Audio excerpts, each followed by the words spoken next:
The Galactic Empire did not arrive with fire in the sky or weapons blazing. They arrived with silence, inevitability, and arrogance. Their ships drifted into Earth's orbit like vultures, metallic predators poised against a prey they considered beneath them. Humanity had always been underestimated. The galaxy saw them as chaotic, unrefined, loud creatures who could never unite, who fought as much against each other as against their enemies. But the Empire made one fatal miscalculation. They believed they could take what they wanted from humans without consequence. They believed the price of theft would be silence. They did not understand that for humans, blood ties were not negotiable. On the northern fringes of a colony, 3 young girls were taken. They were not soldiers. They were not leaders. They were simply daughters, laughing only hours before in the safety of home. Imperial storm squads moved through the settlement with clinical efficiency, pushing aside resistance with precision fire and energy blades. The colonists shouted, resisted, bled, and fell. They were ignored, crushed beneath the weight of an empire that saw no value in individual life. For the soldiers, it was routine. A sweet. A harvest. Children loaded onto a transport, faces pale, eyes wide, cries muffled by the hum of containment fields. The ship rose into the sky and was gone, leaving behind burning roofs and shattered families most empires believed they could take and break without repercussion. They counted on fear. Fear was the tool that chained worlds. Fear was the reason countless species lay docile under imperial boots. But humanity had never been guided by fear. Grief, rage, defiance, those were their currencies. And when grief and rage burned inside the wrong person, the galaxy learned what kind of monsters humans could become. The abduction did not go unnoticed. The news carried quickly through smuggler channels, mercenary whispers, resistance bands. And every whisper carried a name. Baba Yaga. The name was not official. It was never spoken in the Empire's records. But soldiers in dark outposts muttered it when they drank, intelligence officers exchanged glances when the name surfaced in intercepted transmissions, mercenaries swore they'd never take contracts against her. She was a ghost, a myth, a story told to explain slaughtered squads and vanished fleets. Humans called her an operator, a survivor of wars the galaxy had never catalogued. Aliens called her a witch. But all understood one truth: when the name Baba Yaga surfaced, death followed. She had once been human like any other, flesh and blood, bound by laws and oaths. She had fought in wars, had bled in forgotten jungles and frozen wastelands, had carved her legend in operations the galaxy never recorded. And then she vanished. No one knew why. Some said she had grown tired of war. Some said she was hunted and forced into hiding. The truth was simpler. She had found something worth more than fighting. She had daughters.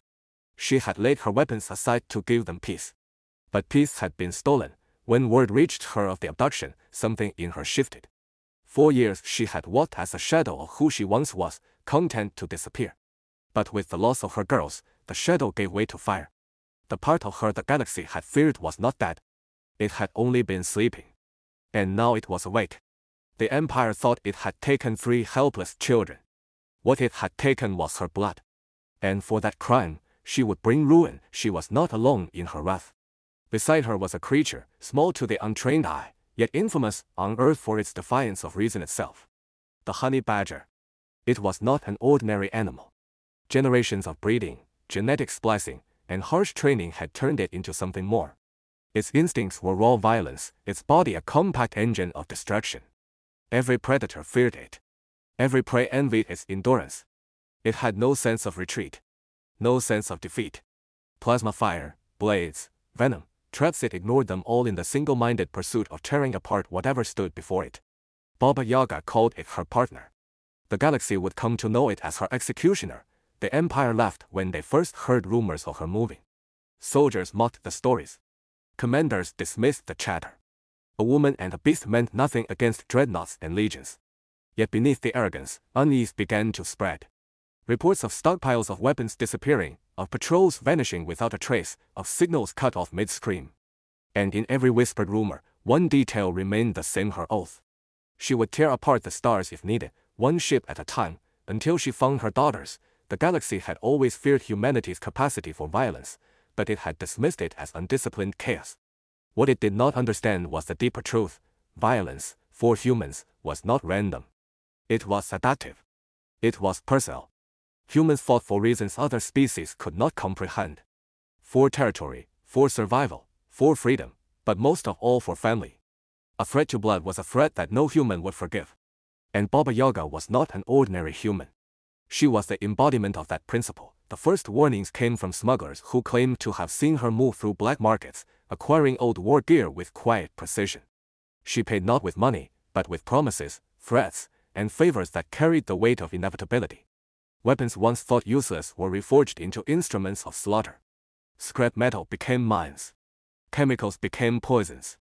Every fragment of trash became a weapon in her hands. She needed no fleet. She needed no army. She was an army. The Empire's arrogance was its undoing. They dismissed her as one more rebel, a problem to be crushed when convenient. They failed to realize what was rising against them. The abducted daughters were not simply children. They were the trigger that pulled humanity's darkest instincts into the light. The Empire had dealt with human soldiers, with human colonies, with human diplomacy. But it had never dealt with one human mother who swore vengeance, and so the whispers grew. Mercenary captains abandoned imperial contracts, unwilling to hunt a woman whose legend included entire crews butchered in silence. Alien prisoners began to mutter prayers to her name, believing she was more than mortal. Imperial officers scoffed in public but carried unease in private. Every soldier understood that death was part of war. But the kind of death she brought was different.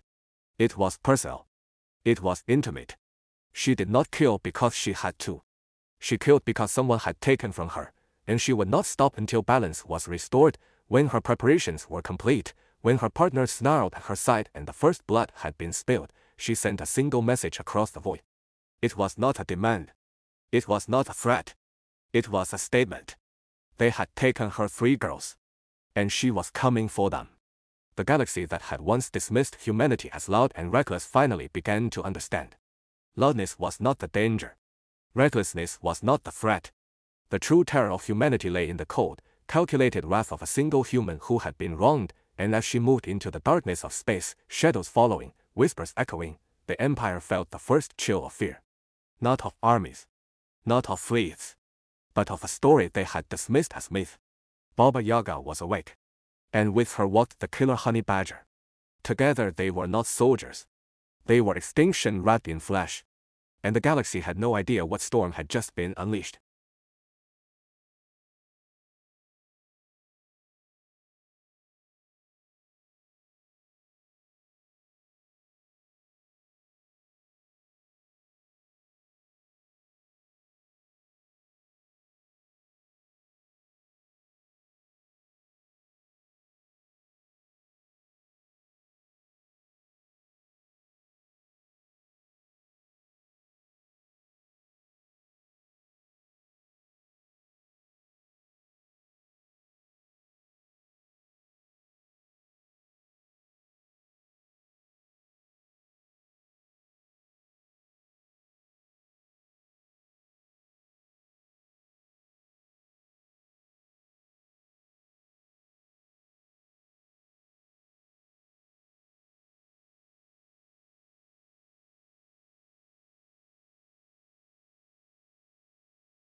The Empire didn't know it yet, but it was already surrounded. The silence they mistook for submission was a calculated curtain. Behind it, the Terran Defense Fleet was rewriting the rules of war. No declarations. No movements visible to sensors. Only absence, the kind of disciplined nothingness that terrified any mind intelligent enough to notice the pattern. The Empire's arrogance made it blind. It still believed in its own invulnerability, in its charts and systems, in fleets that numbered in the tens of thousands. They had never fought a species that thought like humans, who didn't see war as destruction, but as communication.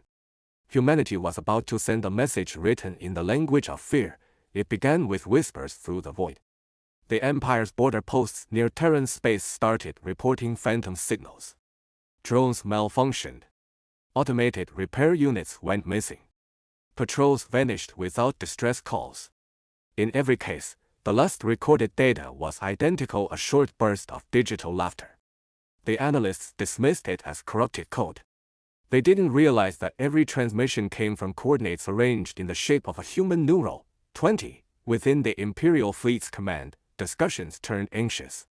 "They're probing us," said one admiral. "It's information warfare." The Minister of War disagreed. "The Terrans don't have that capacity." That sentence was recorded in the archives as the sixth mistake Ilara Voss said in her war room, surrounded by silence. The command center was dim, every console muted, every operator focused. Before her, the galactic map flickered, the Empire's trade routes, military hubs, communication spines all pulsing with blue light. She reached forward, pressed one finger on a sector marker, and whispered, "Erase it." The light blinked out. Somewhere, an entire Imperial logistics hub went dark. No explosion. No battle. Just absence. She had designed the campaign with terrifying precision. It wasn't about annihilation, it was about understanding. For every child lost, one node of the Empire would vanish, not destroyed, not occupied, just gone from function. Supplies, data, transport, food, all disconnected. When the Empire reached for those systems, they would find nothing but static. The first phase targeted communications. Relay satellites near human borders began to fail in perfect sequence. The Empire dispatched repair fleets, none returned. The few that did came back drifting, life support functional, crew missing. Every ship bore the same haunting mark, a small, burnt outline of a human child's hand pressed against the hull. The pattern matched fingerprints from the 20 lost children.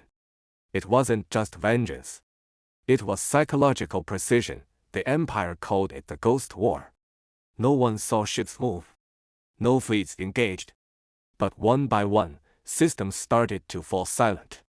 Colony worlds lost access to the Imperial network. Factories stopped receiving supply orders. Ships misjumped and never arrived. When engineers examined the jump network, they found human code embedded deep inside the Imperial infrastructure. Not a virus, not sabotage, a message. Each segment read, "For every life, a silence returned." The Emperor demanded explanations. His admirals offered excuses: technical errors, cosmic interference, rogue AI. But then the images began arriving. Satellite feeds replaced by human symbols. Broadcasts of faint laughter echoing through command channels. Every attempt to purge the data made it spread further, as if it were alive. The laughter became a virus, slipping into the psyche of every officer. Sleep became impossible. Some swore they heard voices whispering in their native tongue, "We remember the 20. Ilara never raised her voice. Her orders were few, her communications minimal. She issued what she called Response Protocol 9. No recorded declaration. No public mobilization. Each fleet captain received a single encrypted line: "Silence is all weapon. Precision is all mercy." Then the Terran fleets disappeared into the dark. The Empire didn't see the human ships approach, because the humans had mastered invisibility not through technology alone, but through unpredictability. Their engines didn't hum in normal frequencies. Their transmissions mimicked background radiation. They moved through gravitational shadows, places no Imperial navigation system considered usable.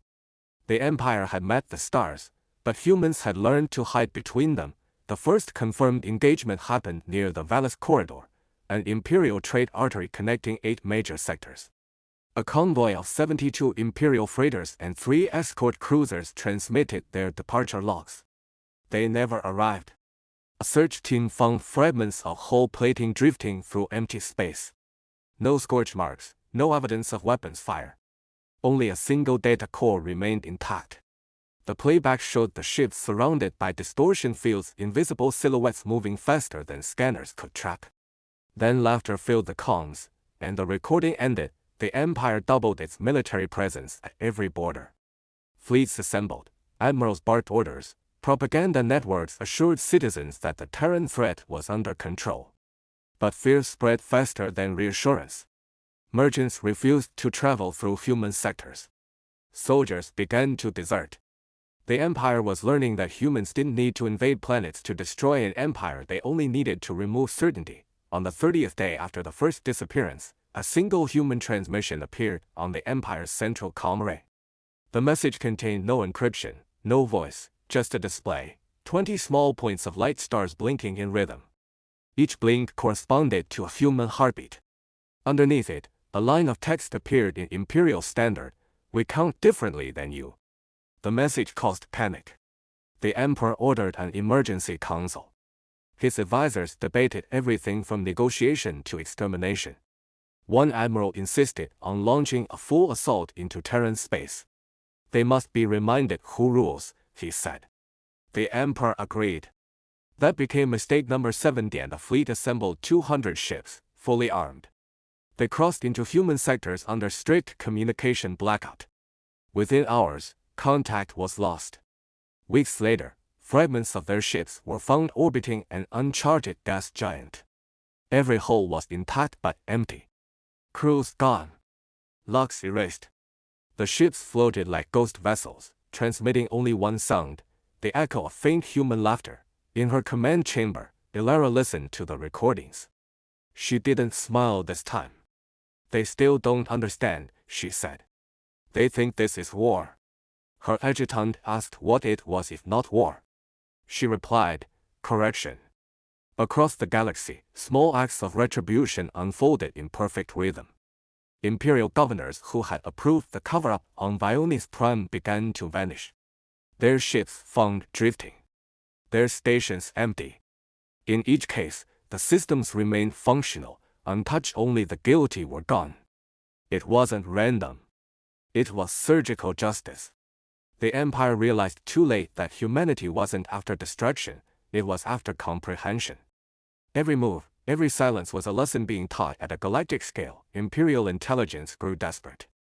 They tried to intercept human transmissions, but all they found were fragmented messages, pieces of poetry, old Terran nursery rhymes, laughter recordings buried inside star charts. "They're taunting us," one analyst said. But the Emperor's advisor shook his head. "Nah. They're teaching us." The concept was terrifying, an enemy that punished through education, not conquest. As human pressure increased, cracks began to show within the Empire's command. Lower officers began resigning. Civilian systems rioted, demanding peace. The Empire tried to spin propaganda about terrorist humans, but even that failed. Footage of their atrocities on Vionis Prime leaked mysteriously through every Imperial news network simultaneously. Billions watched the burning convoy, the lifeless children, the cold laughter of the Vori officer responsible. No one knew how the footage spread. It was human intelligence at work again, exposing the truth with brutal clarity. The Empire's moral authority disintegrated overnight. Under the cold glare of 1,000 suns, the Galactic Empire's fleets began to pull back from the soul boundary. For all their might, for all their fleets stretching across light centuries, they had come face to face with something they didn't understand and that terrified them more than annihilation itself. 20 human children had been harmed. The Empire expected vengeance, fire, and the breaking of worlds. Instead, they were met with laughter. Not mockery, not madness, but something colder, sharper. The laughter of General Marholt, the woman who would end empires. She stood before the Galactic Council transmission, posture loose, smile too calm. The alien representatives had studied human psychology for years, and yet that song, that laughter defied all known fear responses. "You hurt our children," she said softly, when the laughter faded. "And you think you've won. You don't understand us at all." Her voice had the cadence of inevitability. The silence that followed was worse than any war threat could have been. The Empire had made a fatal assumption that humans responded like other species. Every culture in the galaxy feared loss, and every war doctrine was built around avoiding it. But humans, they evolved in loss. Every child's lullaby came from survival. Every generation carried memory of extinction narrowly avoided. To them, pain wasn't deterrence, it was ignition. The moment those children were harmed, humanity unified in a way the galaxy had never seen. Mara's command structure became absolute overnight. Old planetary borders dissolved. Mars forges ran non-stop. The orbital rings above Earth glowed brighter each night, constructing fleets that didn't yet have names. It wasn't about revenge. Revenge would be too simple. Humanity wanted the galaxy to understand. Within the Empire, reports started coming in from other colonies. Communications interference. Mining ships disappearing without distress signals. Outposts found abandoned, with systems still running and not a single life form left. At first, the Empire blamed rebels. Then pirates. Then, when sensor ghosts began appearing within the atmosphere of Imperial core worlds, the truth began to dawn. Humans had arrived but not in fleets. They were already there. Mara had released a directive across all branches of human space. Don't fight them where they expect you. Don't destroy what they love. Take what they need to feel safe and let them wonder where we are. The order was simple, brutal, and effective. Human infiltration teams, augmented by neural stealth technology, began ghosting through Imperial systems. Entire industrial sectors stopped outputting without a single shot fired. When the Empire sent fleets to counterattack, their ships found themselves blind. Navigation stars were shifted subtly. Quantum networks were flooded with mimicked signatures. In one famous incident, a fleet of 800 ships jumped directly into the gravity well of a dead world, lured by false coordinates. Only 3 vessels survived long enough to send a warning, a single transmission consisting of 4 words: "They're already in here." The Council of the Empire grew desperate. They tried diplomacy, sending envoys to plead, to offer reparations, to apologize. None returned. On Earth, the transmissions were reviewed by Mara herself. Her advisors debated retaliation. Her scientists demanded restraint. But Mara said nothing. She merely replayed the recordings of the envoys' speeches, each one avoiding responsibility, each one describing the deaths of human children as regrettable tactical consequences. It wasn't the crime that sealed their fate. It was the arrogance. Humanity had seen that kind of arrogance before, long ago in its own history, in its own empires. They had learned exactly how to end it. When the retaliation began, it was not with bombs or fleets, but with silence. The Empire's core systems began losing light. Stars dimmed. Power grids collapsed across entire sectors. The temperature of entire worlds dropped by degrees each day. No one understood what was happening until they discovered that human ships had surrounded their sun's artificial structures, siphoning stellar output at micro-level precision. The Empire's scientists called it impossible. Mara's engineers called it justice. The Empire had taken light from human lives, so humanity took theirs literally. In desperation, the Emperor himself demanded parley. It took weeks to get through human interference fields, but finally, a secure transmission connected. The Emperor appeared tall, proud, adorned in symbols of conquest. Mara appeared opposite him, plain, expressionless. "You have made your point," the Emperor said coldly. "The deaths were an accident. End this, and we can rebuild peace." Mara tilted her head slightly. "Peace," she repeated, as though testing the word for fractures. "You call it peace when it benefits you. You call it tragedy when it costs you. Tell me, Your Excellency, do you even know their names?" He faltered.